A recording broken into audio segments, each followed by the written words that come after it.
খালার কাছে সাইকেল কিনতে ৩,০০০ টাকা চায় কিশোর। না পেয়ে ছুরিকাঘাতে খুন করে দুই খালাকে। রাজধানীর পশ্চিম শেওড়াপাড়ায় ফ্ল্যাটে জোড়া খুনের ঘটনায় কিশোরকে গ্রেফতার করেছে পুলিশ। জানায় খুনের পর থেকে ঘটনা ভিন্ন দিকে নিতে ভুল তথ্য দেয় কিশোরটি। QCY Melomax Pro ANC on সব নয়েজ গন।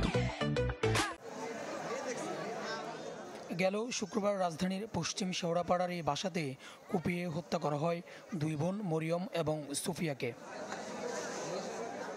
এ ঘটনায় থানায় মামলা করে নিহতদের পরিবার সুষ্ঠু তদন্ত করে দোষীদের বিচারের আওতায় আনার দাবি তোলেন তারা। আমার বড় মেয়ে বেঁচে আমেরিকা যায় কিনা সন্দেহ, সে এখনই পাজেলড হয়ে গেছে। ছোট মেয়ে তো বাকরুদ্ধ বলা চলে। আমি চাই আমার মার আর আমার খালার যাতে যা করছে শেষ তার যাতে সঠিক বিচার হয়। বাড়ির সিসিটিভির ফুটেজে দেখা যায় ওই দিন বেলা 12টা 47 মিনিটে ওই বাড়িতে প্রবেশ করে এক কিশোর, বের হয় 1টা 57-তে। ওই সিসি ক্যামেরা পর্যবেক্ষণ করে ঝালকাঠি থেকে গ্রেপ্তার করা হয় ওই কিশোরকে। আমরা সকলেই জানি, পুলিশ জানায় গ্রেপ্তার কিশোর নিহত দুজনের ছোট বোনের ছেলে। খালার কাছে পুরনো সাইকেল কিনতে ৩,০০০ টাকা চেয়ে না পেয়ে ছুরিকাঘাতে খুন করা হয় দুই খালাকে। খালার পেটে আঘাত করার পর খালা চিৎকার করে এবং তার কাছ থেকে বাঁচার জন্য যখন তাকে ধাক্কা দেয় তখন সে উপর্যুপরি আরও কয়েকবার চাকু দিয়ে পেটে আঘাত করে।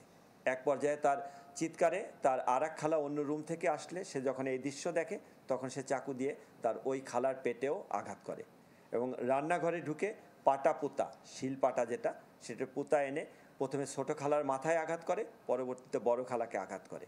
পুলিশ জানায় খুনের পর থেকে স্বাভাবিক ছিল ওই কিশোর। ঘটনা ভিন্ন দিকে নিতে ভুল তথ্য দেয় পুলিশকে।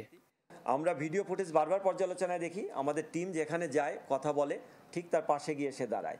এমনকি সে বিভিন্ন নাম্বার দিয়ে আমাদেরকে সহযোগিতা করার একটা প্রবণতা তার ভিতরে ছিল। এই ঘটনার পর থেকে থমথমে পশ্চিম শেওড়াপাড়া এলাকা। সুলতান মাহমুদ আরিফ, চ্যানেল 24, ঢাকা।